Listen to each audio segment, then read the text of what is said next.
It's called The View? It's called The View. It's not called The Facts. Yeah, but It's isn't it interesting that it's called, I mean, I don't think they meant this when Barbara Walters invented it a long time ago, but it's The View. Well, that's the problem in America. But there is one view, right, and one that's clearly true opinion, and everybody else can go sit in the corner. Sunny Hostin just got tag-teamed by Maher and Megyn Kelly in a verbal demolition so brutal it might require a UN investigation. 1 minute she was sipping tea on The View with confidence, and the next she was metaphorically face-planting into her cue cards. What happened on live TV left her blinking like she just opened her Wi-Fi bill. Buckle up, this showdown had more twists than a reality show written by interns on Red Bull. "They're disgusting," she cried. But Maher and Kelly didn't hold back. In your wildest imagination, you could never solo host a show. You'll always be part of an ensemble and never achieve even a fraction of Tucker Carlson's success. Sit in your cheap seat, keep henpecking, and know this: Tucker is about to dominate.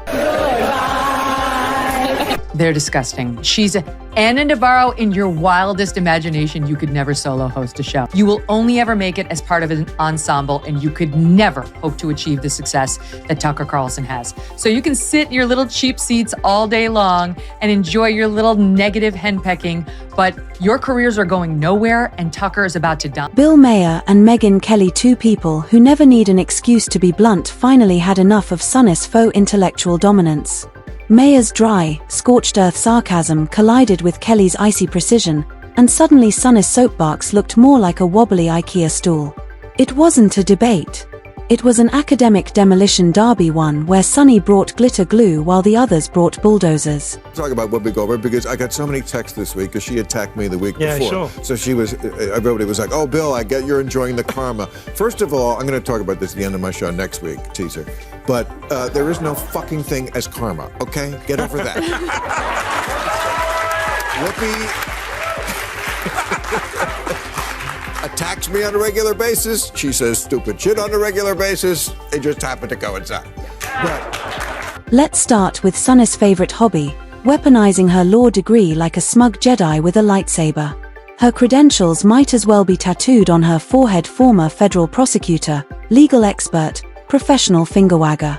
But let's be honest, when someone begins a sentence with "as a lawyer," you know what follows will either be wildly inaccurate, painfully obvious, or obnoxiously smug. Sunny manages to hit all three at once.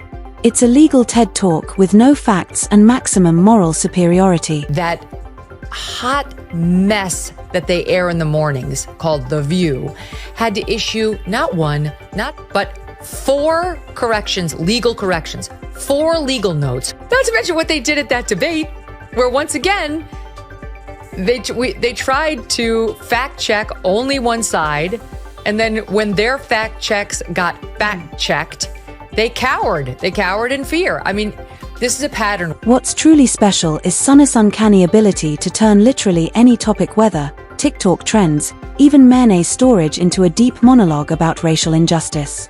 She could witness a puppy rescue and still make it about systemic oppression. She's the human embodiment of Twitter, loud, performative, and deeply committed to misunderstanding things on purpose.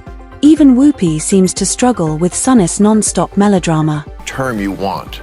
Okay. Because maybe that is a word that's triggering, and so let's not use that word. I don't want to call it the super far left, but don't tell me the left maybe the super far right. Well, he's talking about the left. Well, then okay, but we talked about that. I mean, I think we agree about it, and I can't say it enough. I think they're the bigger threat. But don't tell me that the left hasn't changed. Mm-hmm. I'm old enough to remember when it was the conservatives who hated the Jews. Yeah. Sunny Hostin didn't just get challenged, she got steamrolled in a philosophical demolition derby. The only thing she salvaged was her signature frown of moral disappointment.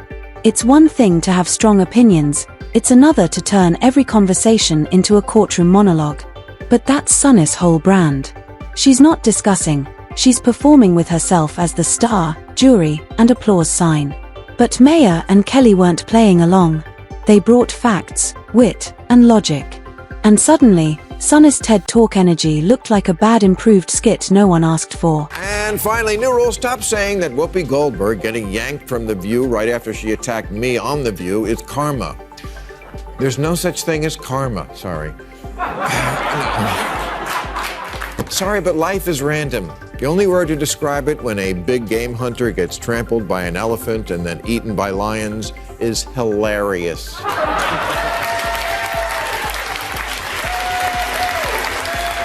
Maher, seasoned and unbothered, sat like a professor grading a freshman essay titled Why I'm Always Right. He didn't interrupt, he didn't need to. Sunny's monologue unraveled on its own. With every sanctimonious breath, she dug deeper into a hole of buzzwords and self-congratulation. Then came Megyn Kelly, sharp, surgical, and precise. No theatrics. No yelling. Just peeling away Sunny's faux gravitas layer by painful layer, revealing a hollow echo chamber of recycled outrage. They had a discussion on The View about world superpowers from the sound of it. That's how they got into it. And Sunny Hostin made some comments about patriotism and America and Black America. It's all in there, Jason. I mean, it's all in there. I'm going to tee it up. It starts with Alyssa Farah, who's supposed to be the Republican commentator. And then you'll hear Sunny jump in. Listen.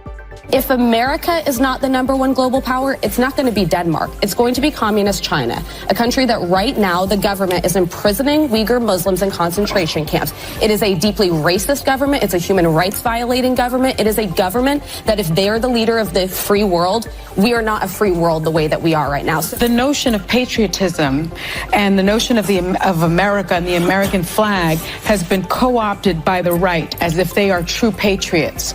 But when I listen to Christopher Wray, the head of the FBI, he said white supremacy is the biggest domestic threat to this. Sunny's entire act depends on never being challenged.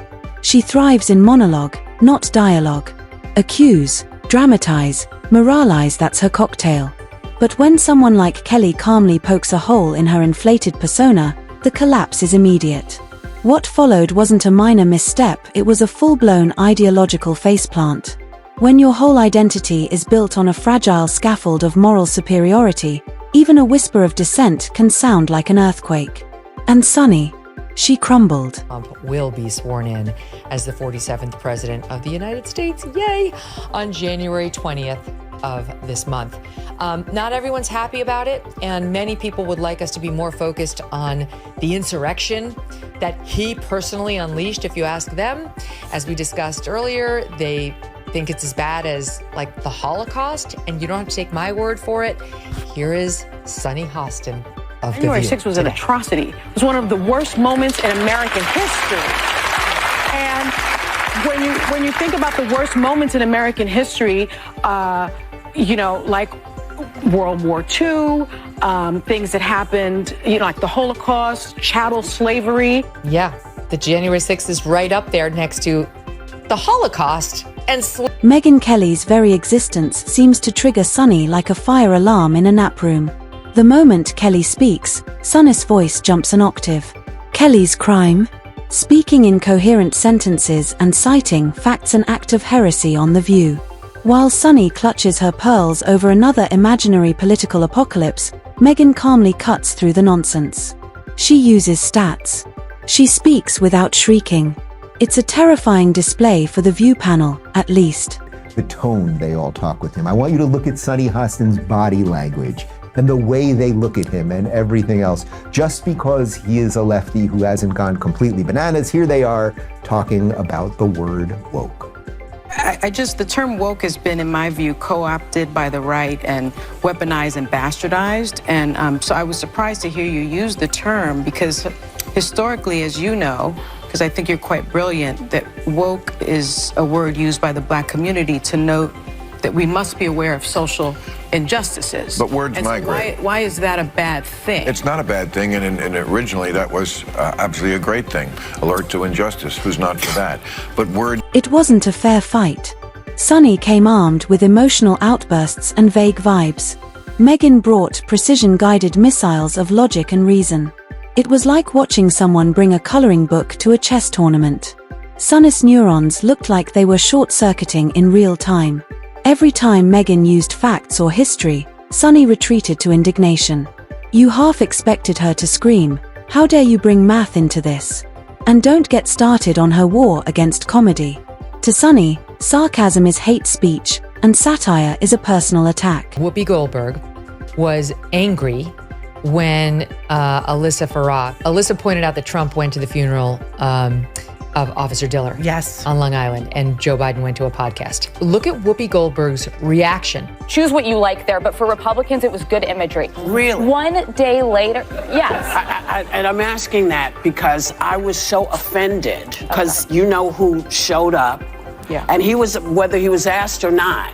This But he is a was man invited. who didn't care what happened to the officers on January 6th. She promotes Joe Biden and Kamala Harris every day on that show. Trump wasn't supportive enough of the cops who were, yes, in danger on J 6th. How does that explain their behavior on a daily basis? It's 2025, and Sunny still hasn't grasped that comedians are supposed to make fun of everyone. Expecting Bill Maher not to mock public figures is like being mad that bakeries sell bread. Yet every time Maher breathes, Sunny reacts like someone read her high school diary aloud. Her attempt to out-intellectual Maher and Kelly in real time was tragic. She flung historical references like spaghetti messy and random. She lobbed legal jargon like unpinned grenades. If this were a courtroom, the stenographer would quit. Last week you called white Republican women cockroach. Actually, I didn't. And You said they're acting like cockroaches. I used in a similar. Let me answer that. Okay. I used to. Here's what I'm going to ask you all to do. Here's what I'm going to ask you to do. Wow. Yeah. I'm going to ask you to tone it down a bit because I can't hear anything. Let No me one can hear respond. what's being But she said. just said I Do called you white women understand why roaches. people- All right, we're because going to I go to did. break. We're going to break.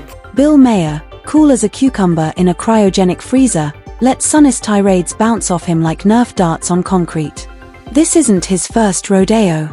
You could practically see his decades of media experience rolling their eyes. Sunny was performing what she thought was a grand closing argument, the kind that gets clipped and shared by Instagram accounts named Woke Warrior Queen. But Maher, he was mentally checking his flight time and sipping wine. By the way, out there, that hat that you keep wearing, that red hat that says "Make America Great Again," that tells people that you go along with this. So you might as well just put a swastika on the hat. Don't do that. Let's not do that. Because we see it anyway. I'm not going to defend Donald Trump ever, but I would never say that we should put the swastika on the cap because I think you can hate Donald Trump. You can't hate everybody who likes him. It's half the country. I don't want to live in that country. I don't want to live in the country where I hate half the country, and I don't hate half the country. How dare you disagree?